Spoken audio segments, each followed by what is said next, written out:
Eu queria inicialmente, senhor Elcio, fazer uma pergunta para o senhor acerca do senhor Carlos Wizard.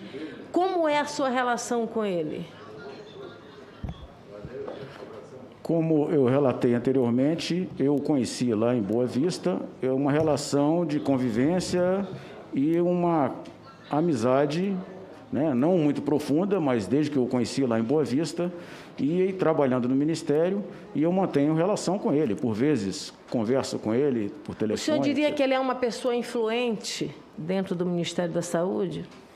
Não, senhora. Desde que ele saiu do Ministério, não exerce influência no Ministério que eu tenha conhecimento. O senhor, na sua agenda, consta aqui especificamente 2 reuniões com ele, não é? Uma do dia 24 de fevereiro deste ano, que a reunião data exatamente do horário de 11 horas e 30 minutos. O senhor lembra o teor da pauta desta reunião? Salvo engano, foi... Não está a pauta aí não, senador? Não. Salvo engano, ela se tratava de aquisição de vacinas pelo setor privado para atender aos seus colaboradores. A segunda reunião, que, se eu não me engano, houve com ele, que a senhora deve se referir, inclusive o presidente lá, diretor da Avan, estava junto, se eu não me engano, se a senhora olhar aí. A segunda que o senhor fala, que foi do dia 24? Deve ser essa que estava o presidente da Avan, não sei. Que o objetivo deles, e eu expliquei para eles que teria que haver uma mudança na própria legislação, que era a MP 1026, que foi convertida na Lei 14.124, uma vez que ela previa que as vacinas adquiridas deveriam ser direcionadas ao SUS. Então, qualquer excedente que eles viessem a adquirir demandaria uma legislação específica. Entraria no Plano Nacional de Imunização. Eu pergunto ao senhor, nessa segunda reunião, essa primeira que o senhor me relata foi do mês de fevereiro, no horário de 11h30 da manhã. A do mês de março, que foi no dia 24 de março, no horário das 16 horas e 30 minutos, e consta a audiência com o presidente do grupo Wizard. Nessa segunda reunião, o senhor lembra a pauta? Eu acredito que era a mesma. Nessa aí não era que estava o presidente da Avan? Também? Não, aqui não consta nenhum outro membro. Ele deve ter vindo nessa segunda oportunidade com o presidente da Avan. Então, nas 2 reuniões, o senhor lembra das 2 reuniões, e nas 2 reuniões o tema foi o mesmo? Sim, senhora. Na segunda reunião, 2 dias após... 2 dias após essa reunião, se deu a sua exoneração. Eu pergunto ao senhor, por que o senhor saiu do Ministério? Aliás, o senhor saiu logo após a chegada do novo ministro Queiroga. Eu queria só pedir aqui. Com a chegada do novo ministro Queiroga, por que se deu a sua exoneração, secretário? Senadora, eu acho natural que o ministro, ao assumir a sua cadeira, ele monte sua equipe. Eu era o secretário executivo do general Pazuello e o ministro Queiroga, ele queria, já tinha desenhado o Rodrigo Cruz, e ele, quando assumiu no dia 23, ele já me informou que estava montando a sua equipe e iria me substituir. Isso aí não era só uma questão de tempo. Nós fomos prosseguindo com os processos por mais 3 dias e o Rodrigo Cruz foi nomeado em seguida. Ainda sobre o Carlos Wizard, consta aqui, por exemplo, a presença dele e o nível de influência dele no gabinete paralelo. Essas conversas que se davam junto ao senhor em relação ao Carlos Wizard, se tratava, por exemplo, além da questão da aquisição de vacina para o setor privado que o senhor cita, também a questão, por exemplo, do isolamento social, o uso dos elementos básicos que são os recomendados, máscara, enfim, álcool gel, esses tipos de negação, que, aliás, era orientado por esse gabinete paralelo. O Carlos Wizard, em algum momento, chegou a discutir com o senhor nessa mesma linha? Não, senhora. Inclusive, nessas reuniões, ele compareceu de máscara, ele utilizava álcool gel que eu tinha sobre a mesa de reunião e manteve todos esses cuidados, essas medidas de prevenção que eu citei, previstas na portaria 1465 de junho de 2020, editada pelo Ministério da Saúde. Senhor Elcio, acerca do Marquinhos Show, como é a sua relação com ele? Como era? Eu o conheci, ele era secretário de comunicação do governador do governo de Roraima, quando eu fui secretário da Saúde, e eu mantive a relação com ele quando eu fui convidado para trabalhar na prefeitura, e mantenho contato com ele eventualmente. Inclusive, ele fez aniversário, acho que semana passada, e eu mandei parabéns para ele. O senhor lembra de um vídeo que o senhor fez, que foi produzido por ele? E nesse vídeo, por exemplo, o senhor faz uma crítica ao governador de São Paulo, brincando que ele brincava, ou melhor dizendo, com a esperança, afirmando que o governador de São Paulo brincava com a esperança do povo brasileiro. E a gente sabe o impacto da vacina Coronavac no Brasil. Aliás, iniciou a vacinação no Brasil. O senhor se arrepende desse vídeo, secretário? De forma alguma. Dentro do aspecto da politização que nós citamos, nesse vídeo, eu me referia quanto à data de início da imunização que foi informada pelo governo de São Paulo, uma vez que a vacina sequer havia entrado com pedido de uso emergencial na Anvisa.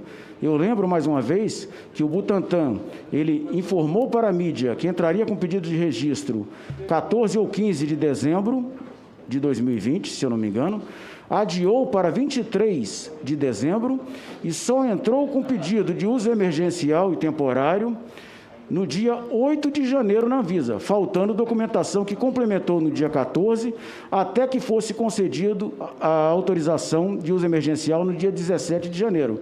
Mesmo assim, ele ainda ficou pendente de documentos que não apresentou.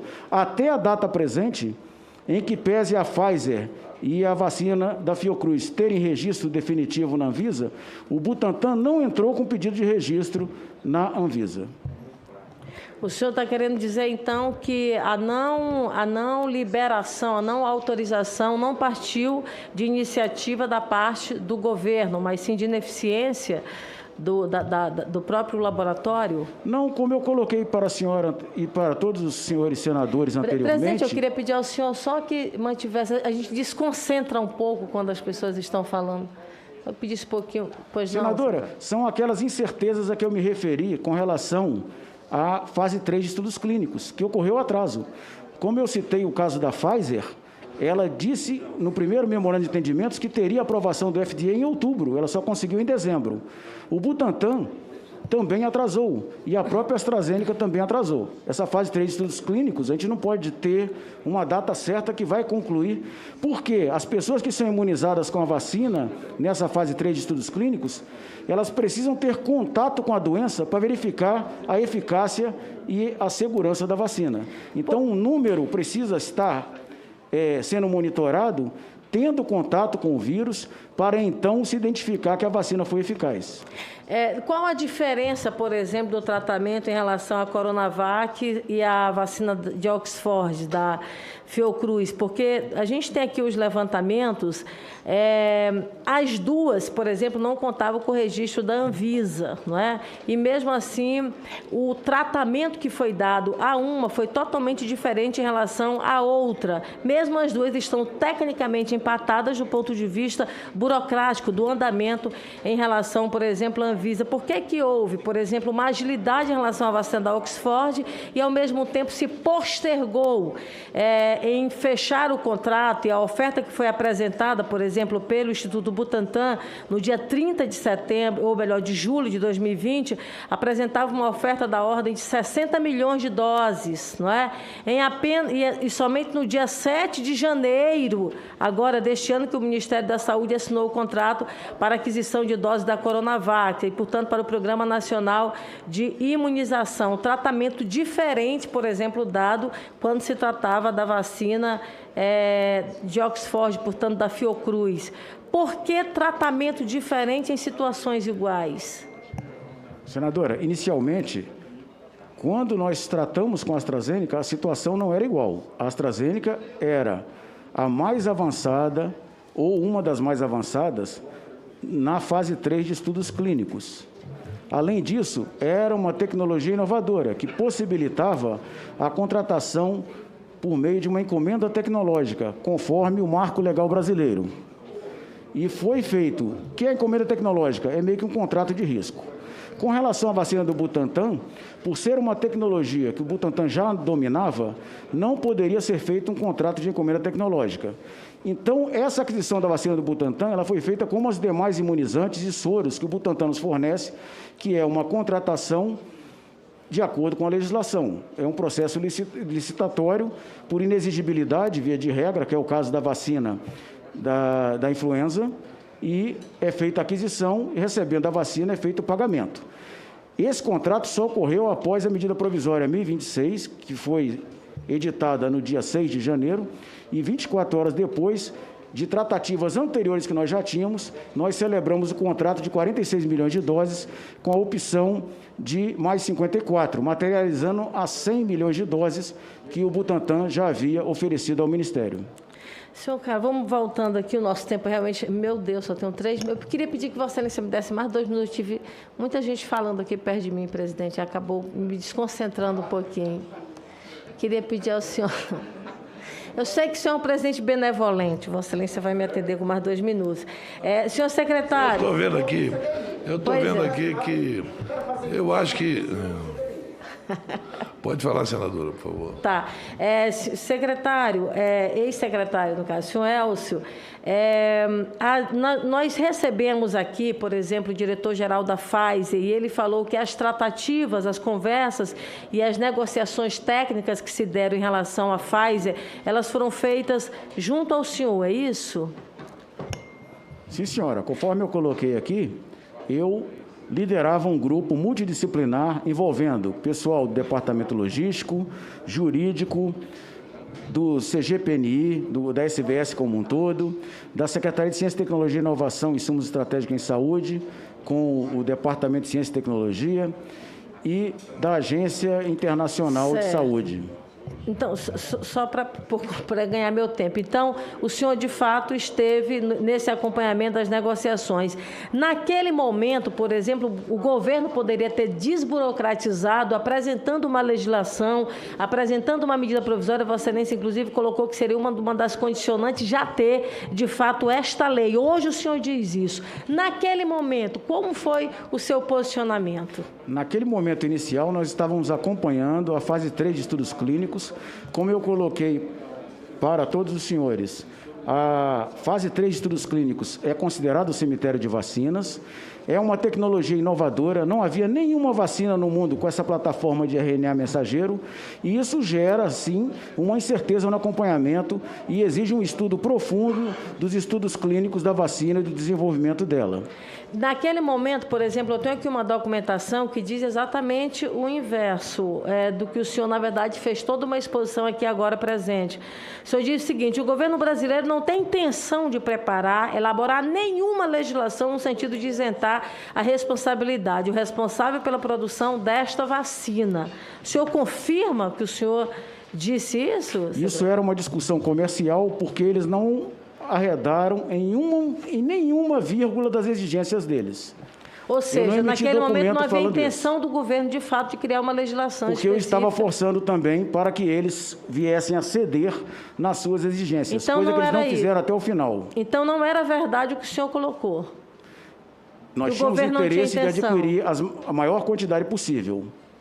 Isso aí foi uma forma, da mesma forma que a Pfizer nos pressionava e procurou o Ministério da Economia, procurou o Congresso, procurou o Palácio, foi uma forma de também pressioná-los para que eles cedessem alguma das cláusulas chamadas leoninas. E eles não cederam em nada, até o desfecho que nós citamos aqui. Mas o senhor pela sabe lei que o senhor, pela posição que o senhor exercia, pelo cargo estratégico que o senhor exercia na secretaria, uma informação dessa natureza, ela não pode ser feita de forma irresponsável.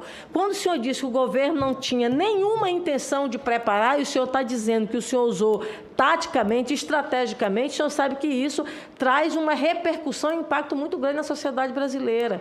Por exemplo, uma fala sua tem um impacto totalmente diferente de qualquer uma outra pessoa. O senhor não considera isso também irresponsável da sua parte, falar algo nessa natureza, se hoje o senhor disse que não era bem isso que o senhor queria falar? Como eu falei para a senhora, durante as tratativas de negociação, isso era um business. Então, isso aí já foi em resposta a uma manifestação da Pfizer, onde ela estava dizendo que nós estávamos protelando, e eu não me lembro agora exatamente o que ela tinha colocado. Então, era uma forma de forçá-los a tentar ceder nas suas exigências para que nós chegássemos a bom termo. Eu quero finalizar. O senhor teve Covid, 15 segundos. Sim, senhora. Qual foi o tratamento que o senhor fez? O senhor usou hidroxicloroquina? O médico me recomendou, eu tomei na fase viral, que eu me lembro agora, hidroxicloroquina, ivermectina nitazoxanida e depois eu tomei anticoagulantes, tomei, acho que dexametasona injetável e tomei um antibiótico também. Mas o senhor fez a utilização do uso da hidroxicloroquina? O médico me recomendou e eu aceitei. Qual a finalidade? Eu fui internado. Eu tive de 25% a 50% de comprometimento dos meus pulmões. Mesmo eu com a hidroxicloroquina sendo... Mesmo com o tratamento da hidroxicloroquina? Meu quadro poderia ter sido mais acelerado e eu poderia estar pior. O atendimento com a hidroxicloroquina, o senhor só teve no hospital ou o senhor teve por conta própria também? Não, nunca defendi automedicação de forma alguma. Qual a finalidade, para finalizar agora, presidente, como o senhor tratava e como o senhor conduzia, por exemplo, o direcionamento de um estoque que o Ministério da Saúde recebeu, inclusive, de um lote de 3 milhões de doses do governo americano, Donald Trump, e também de um outro lote de 60 mil doses pela farmacêutica Sandoz? O senhor, na secretaria, já... naturalmente posta essas informações, qual o tipo de finalidade para o direcionamento de um volume tão grande de hidroxicloroquina? Senadora, a senhora me permite, complementando a informação, foram em torno de 1 milhão de doses do governo americano e 2 milhões de doses da Novartis. O governo americano, ou a Novartis, eu não tenho certeza, também fez uma doação para o município de São Paulo e para o governo do Paraná, não sei a quantidade. Não está aqui, secretário, consta no site do Ministério da Saúde. Sim, são 3 milhões, como eu falei. Ah, sim, o senhor está fazendo a subdivisão, né? Também, fiz a subdivisão, que foi o governo e a Novartis.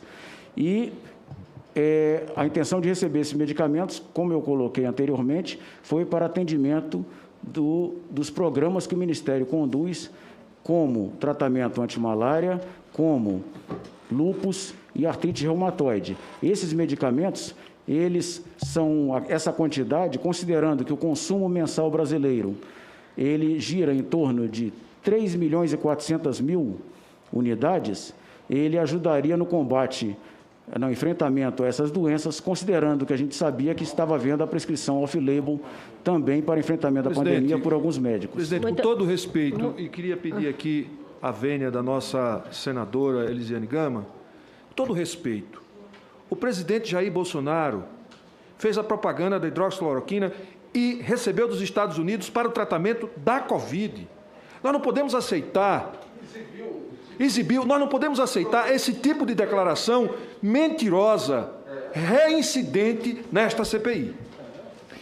Só para finalizar, e lembrando também que a Folha de São Paulo apresentou aqui um dado também de uma produção de 3 milhões de doses pela Fiocruz para o enfrentamento da pandemia no Brasil. Eu quero, para fechar, presidente, considerando as várias interrupções, concluindo aqui, considerando aqui o rito também feito pelo nosso relator, diante de tudo que o senhor viveu, secretário, na secretaria, o senhor esteve no momento do enfrentamento dos momentos cruciais no Brasil, que foi em relação ao estado do Amazonas, com a falta de oxigênio, o senhor, inclusive, numa posição estratégica. A gente viu aqui várias declarações suas claras, por exemplo, em relação ao isolamento social, em relação ao uso da hidroxicloroquina, apresentando, por exemplo, um tratamento precoce com um medicamento que tem efeitos colaterais graves, em algumas situações, inclusive, levando à morte. Um primo de uma grande amiga minha morreu porque usou hidroxicloroquina achando que ia ficar bom e ele teve simplesmente um ataque cardíaco e morreu. Esse é um exemplo diante de tantos outros. E o senhor esteve, na verdade, no comando dessa política, saiu agora recentemente. O senhor se sente com missão cumprida dentro desse cargo que o senhor assumiu? O senhor não se arrepende de algumas posturas que o senhor poderia ter adotado e não adotou, caminhando aí pelo rito, infelizmente, do negacionismo? Muito obrigada.